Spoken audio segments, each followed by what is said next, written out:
안녕하세요. 믿는 생각입니다. 여러분, 고대 세계의 동성애와 현대 세계의 동성애는 같은 동성애일까요? 네, 오늘은 이 이야기를 살펴보려고 하는데요. 참고한 책은 고대 로마인의 성과 사랑이라는 책입니다.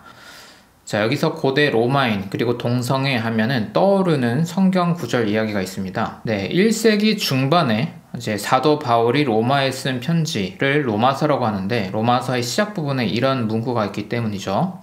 여자들은 남자와의 바른 관계를 바르지 못한 관계로 바꾸고, 또한 남자들도 이와 같이 여자와의 바른 관계를 버리고 서로 욕정에 불탔으며, 남자가 남자와 더불어 부끄러운 짓을 하게 되었습니다. 그래서 그들은 그 잘못에 마땅한 대가를 스스로 받았습니다. 성경에서 동성애에 관해 가장 직접적으로 쓰여진 표현인데요. 우리에게 어려운 것은 바울이 알고 있는 이 남자와 남자, 여자와 여자의 관계를 하는 이 배경 지식, 어떤 선 예를 가지고 바울이 이렇게 문제 제기를 한 것인지 그 당시에 정확한 문화를 알고 있지 않다는 것입니다.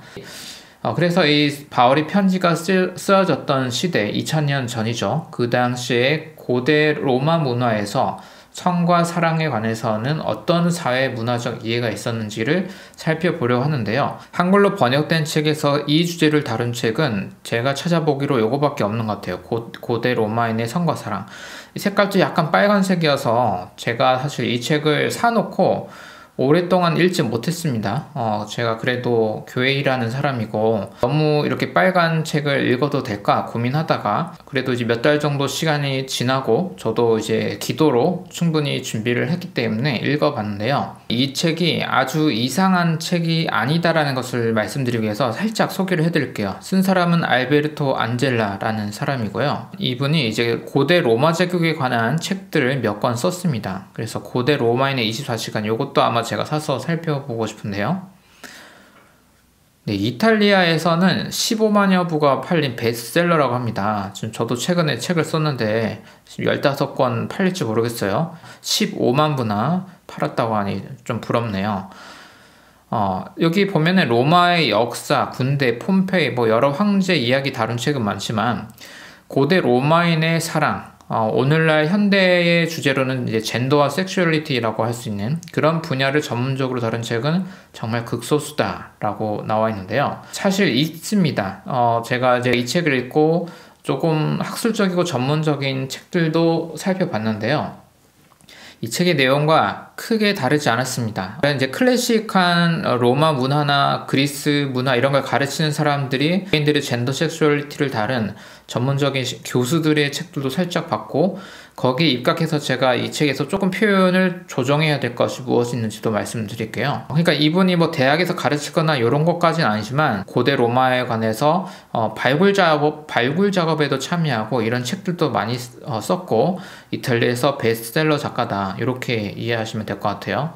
그래서 앞에는 제가 조금 빨리빨리 읽었는데요. 다 뒤에는 안 읽었습니다. 그래서 키스, 고대 로마인들은 어떻게 애정 표현을 했을까, 결혼식, 남녀 관계, 이런 이야기가 쭉 나오는데 아무래도 이 내용이 좀 그래요. 빨간 내용이라서 만 19세 넘으신 분들만 읽으셔야 됩니다. 그리고 볼 때는 꼭 고대 로마인들의 이런 빨간 문화를 잘 이해를 해서 성경을 오해하지 않기 위해서 어쩔 수 없이 공부를 하겠다, 자, 이런 분들만 읽어야 될 것 같아요. 저도 절반 읽고 살짝 시험 들어서 뒤에는 안 읽었습니다. 그래서 저자 소개는 이렇게 되어 있고요. 번역하신 분도 나쁜 분 아닙니다. 김효정 선생님, 네, 비교 문학과 박사학위 하고, 네, 이렇게 했습니다. 그러면 넘어가서 책을 살짝 살펴볼 텐데요. 책에서 동성애에 관한 부분은 2페이지, 3페이지 정도여서 이 정도는 제 생각에 오픈해도 될 것 같아요. 그래서 같이 살펴보려고 합니다. 이 책의 65쪽에 있는 내용인데요. 로마 남성의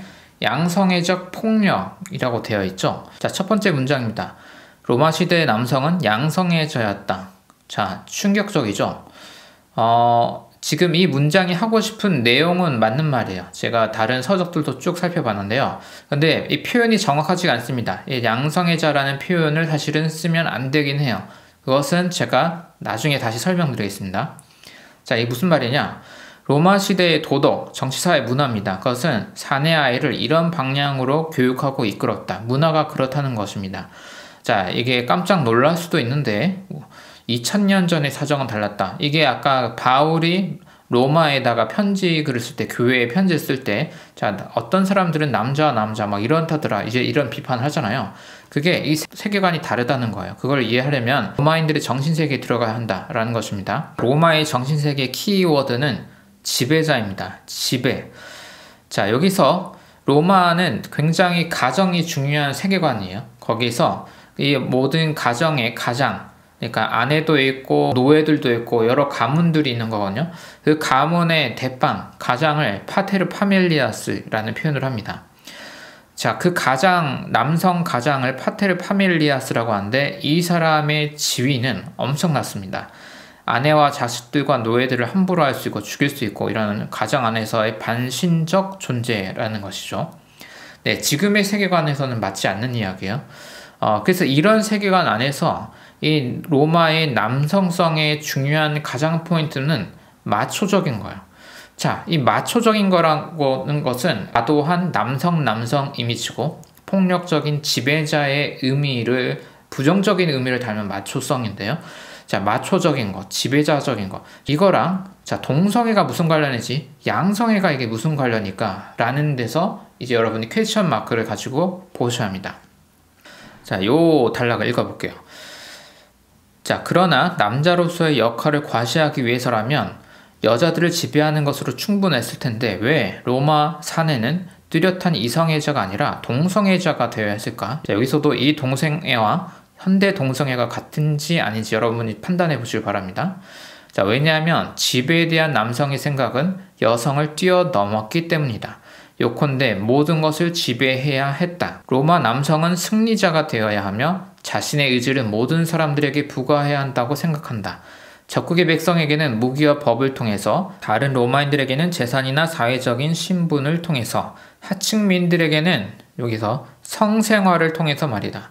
요컨대 그의 남성다움은 그의 우월성을 과시하고 타인을 복종하게 하는 도구인 것이다. 여기서 타인이라 함은 모든 사람들, 그러니까 남자, 여자, 아이들을 의미한다. 자, 그러니까 여기서 하층민들에게는 성생활을 통해서 남성이 앞에 얘기한 파테르 파밀리아스, 가정, 어떤 가정이란 집단 안에서의 주인이라는 주인 의식을 어떻게 가지고 오느냐? 같은 자유민 말고 자기 밑에 있는 노예들, 그 노예들에게 내가 아직 지배권을 가지고 있다라는 표현을 하는 형식이 이제 성이라는 것입니다. 그러니까 남자가 남자 노예와 그리고 그런 활동을 통해서 내가 너를 지배하고 있어 라는 것을 표현하는 게 사회 문화적으로 관용되어 있는 거라는 거예요. 여기서 이제 더 깊이 들어가는 거는 제가 다른 영상으로 더 추가적으로 소개를 해드리겠습니다. 일단 이 이야기가 좀 충격적인데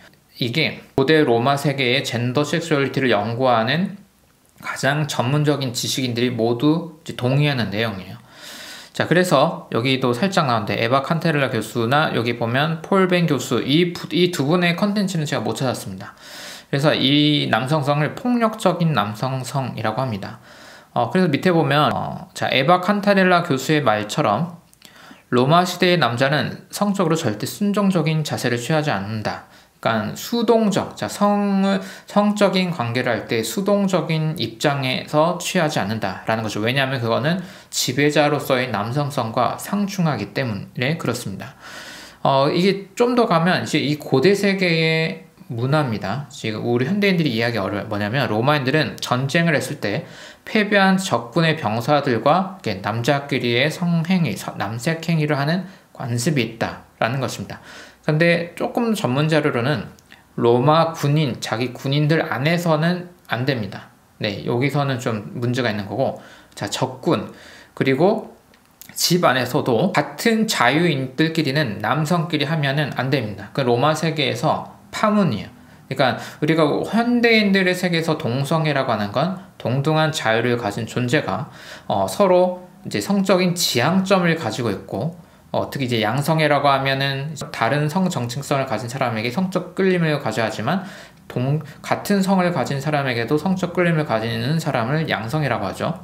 그랬을 때에 우리가 그 애라고 하는 게 사랑이잖아요. 사랑의 조건은 같은 조건 안에서 서로 자유를 가지고 또 자유를 가진 존재가 서로 사랑을 할 때 하는 것을 동성애라고 하죠. 동성사랑입니다. 그런데 고대 로마의 세계관에서는 중요한 이데올로기는 지배문화고요. 로마애들도 자유인 남성과 자유인 남성이 동등한 존재가 남자와 남자끼리 하는 건 절대 안 됩니다. 그것은 사회 법으로도 문제가 생길 수 있고 완전히 끝장날 수 있는 문제예요. 여기서 해야 되는 건 뭐냐면 집 안에서 노예들, 그리고 여기 예전 노예라고 번역된 건 이제 엑스 슬레이브, 그래서 해방된 노예입니다. 해방된 노예, 자유를 얻고 다른 곳에 산다 할지라도 주인이 부를 때는 콜라에 와서 이제 그런 활동을 해야 하는 게 이상한 그런 문화예요. 이게 소유자와 소유받는 자의 정체성을 확인하는 활동이라는 거예요.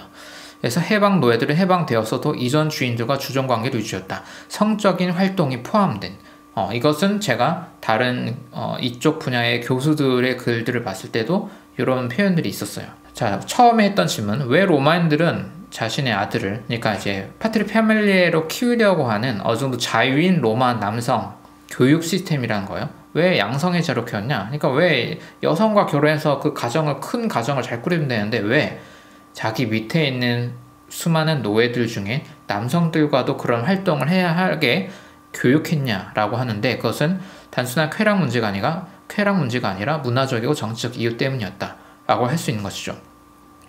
자, 밑에 보면 많은 남성들은 이 세계관 안에서 상냥하고 신중한 사람들도 있었고, 또 다른 남성들과의 성관계를 모두가 그렇게 좋아한 건 아니었다는 것입니다. 기본적인 디폴트 값은 사실은 이성애자였다는 것이죠. 자, 오늘날 젠더와 섹슈얼리티에 관한 이해가 높아지면서 이제 이런 이성애자를 포함하는 성소수가 있을 확률은 전에 WHO에서 발표한 거 봤을 때는 제 기억으로는 4에서 5%였거든요. 성소자 비율이. 그러니까 25명 중에 한 반이고, 한 교실에 25명의 학생이 있으면 25명 중에 1명 정도는 이제 이렇게 동성애자든 양성애자든 이제 기존의 성 다수자와 다른 성 정체성 가진 친구가 1명 정도 있을 수 있다라는 확률일 겁니다. 이것은 현대이니까 그렇게 늘어났다라는 게 아니라 모든 인류 세계에서는 그렇게 되어 있는 건데 서로 이게 이해하지 못하는 세계였겠죠. 자, 여기서 쾌락 때문은 아니라고 했지만 고대 로마에서 이게 약간의 쾌락으로 활용되었던 문화가 있습니다. 그것은 누구였을까요? 자, 고대 세계 로마 관습에서 성인 남성과 성인 남성이 그런 관계를 하는 거는 문화적으로도 법적으로도 절대 안 되는 일이라고 했죠. 그런데 그 모든 법을 뛰어넘고 자기 맘대로 할 수 있는 존재가 있습니다. 바로 로마 황제죠. 바울이 로마에 이제 편지 쓸 때 남자와 남자 이런 문제, 이것을 조금 부정적으로 봤잖아요. 그때 우리가 상상해 볼 수 있는 거는 50년대 중반에 로마 황제가 된 사람이 바로 네로입니다. 그리고 그 전에 굉장히 이러한 성적 부도덕으로 인해 구설수에 올랐던, 소문이 좋지 않았던 황제 칼리굴라가 있고, 황제들은 이성 간의 성활동, 동성 간의 성활동 이런 거 자유롭게 자기 마음대로 하는 거죠. 거기에 예를 들면 네로 황제의 경우에는 아예 결혼까지 합니다. 그러니까 5명과 결혼하는데 3명이 여성이고 2명이 남성이었어요. 이 남성이 과연 이 네로 황제와 오늘날 생각하는 어떤 사랑의 관계 때문에 정말 서로를 아끼고 돌보는 의미로 결혼한 것일까 하면 그렇게 상상하기가 조금 쉽지가 않죠. 특히 이제 굉장히 어린 남성이 좀 문제가 된 게 있었는데, 사회적 지위가 굉장히 낮은 사람이었고 결혼식을 할 때 일부러 여장을 시켰단 말이에요. 그래서 나중에 네로 황제가 죽고 나서 이제 사람들에게 이 사람이 구설수에 오르자 이게 굉장히 어린 나이에 자살을 했다라고 알려져 있어요. 물론 우리는 모릅니다.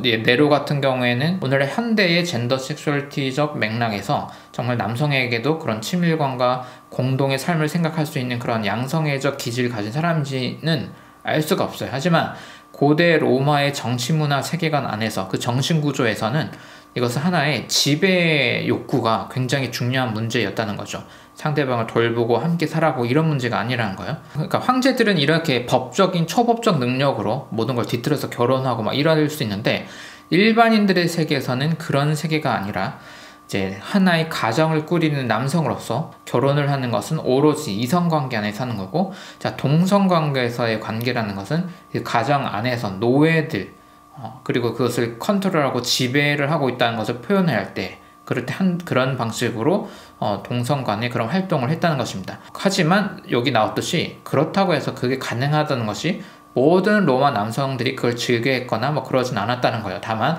그런 이제 자기보다 밑에 계급의 사람과 그렇게 하는 걸 가지고 이걸 문제 삼는 것은 아니었다. 모두가 그런 활동을 할 수 있지 라고 생각하는 게 현대인들이 좀 받아들이기 좀 쉽지 않은 거야. 그래서 중요한 건 이겁니다. 과연 이런 문화, 이 맥락, 이런 정치사회적 맥락, 이것을 볼 때 이 사람들의 이런 활동들을 오늘날 생각하는 동성애, 동성간 사랑, 혹은 이성애, 혹은 양성 간의 그런 사랑, 자유를 동등하게 가진 사람들끼리 서로 돌보고 사랑하고, 물론 그 안에는 육체적인 스킨십을 포함하는 그런 현대인들의 동성 사랑과 고대인들의 이런 문화 속에서의 동성 안에서의 이런 성활동을 같은 것으로 볼 수 있겠느냐라는 것입니다. 거기에 대해서 제가 살펴본 모든 전문가들은 아니요 라는 것입니다. 그래서 다시 원점으로 돌아가면 여기서 조금 더 젠더 섹슈얼리티에 대한 교양 지식을 가지고 볼 때 이런 표현들은 조금 오해의 소지가 있는 거예요. 로마 시대의 남성은 양성애자였다 라고 하면 이게 양성애라는 표현이 오늘 현대인들이 쓰는 언어이기 때문에, 그렇기 때문에 오해의 요소가 있습니다. 그래서 이렇게 쓰면 안 되고, 고대 로마 시대의 남성은 결혼과 사랑은 이성과 하는 것이 많은데, 물론 현대인들처럼 로맨틱한 사랑을 하지 않았을 확률이 또 매우 높죠. 하지만 지배 문화 안에서 그 안에서의 노예들에 관해서는 동성 간의 성활동을 했었다 라는 것입니다. 그러니까 이게 세계관이 다르고 그런 오늘날 현대인들이 사랑하는 그런 것과는 다른 언어라는 것입니다.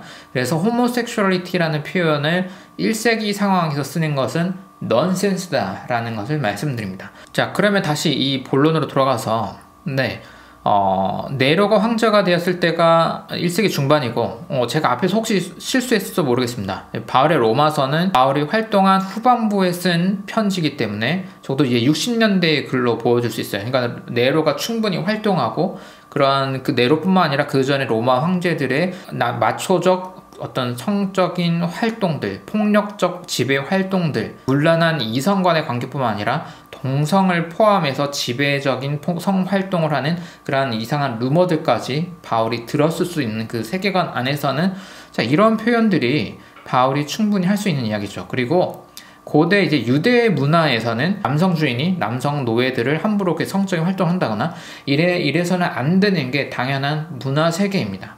구약 성경에도 약간 그런 표현이 있기도 하고요. 그래서 이런 지배 문화, 남성의 폭력적 지배 문화, 이런 활동에 대해서 좋지 않게 볼 수 있는 거죠. 물론 공격을 하면 이럴 수 있어요. 왜 여자에 관한 얘기를 했냐? 여성 주인이 막 이렇게 하는 건 이제 별로 없는데, 굉장히 극소수의 자료는 있긴 있어요. 여성의 동성적 활동에 관한 이야기는 로마서에만 있는데요. 아마 바울이 어떤 성의 활동의 왜곡을 문제를 삼을 때 그 논리를 확장시킨 걸로 보여요. 다른 부분에서는 이렇게까지는 가진 않고요. 결론을 사실 말씀드리면, 우리가 이제 고대 세계의 젠더, 섹슈얼리티, 성에 관한 걸 생각할 때는 세계관 자체가 다르다. 그러니까 현대 세계에서 우리가 동성 간의 사랑을 듣고 성적 활동을 포함한 모든 걸 할 때 동성애라고 할 수 있죠. 호모섹슈얼리티로. 하지만 고대 세계에서 그런 활동들에 대해서는 그냥 동성 간의 어떤 성적 활동이라고 할 수 있는 거지, 다른 언어로 써야 되지, 호모섹슈얼리티 같은 언어로 하면 오해를 일으킬 수밖에 없다라는 것입니다. 그렇기 때문에 1세기, 2000년 전에 1세기의 이런 문장 표현들을 가지고 다시 점프를 해서 2000년 오늘날의 현대 이슈에 바로 적용하고 특정 대상을 공격하는 구절로 사용하면 이건 해석에 있어서 어떤 폭력성을 갖게 되는 표현일 수밖에 없습니다. 오늘은 여기까지 하고요. 다음에는 좀 더 학술적인 자료와 성경 원어 분석까지 포함해서 좀 더 자세히 말씀드리겠습니다. 감사합니다.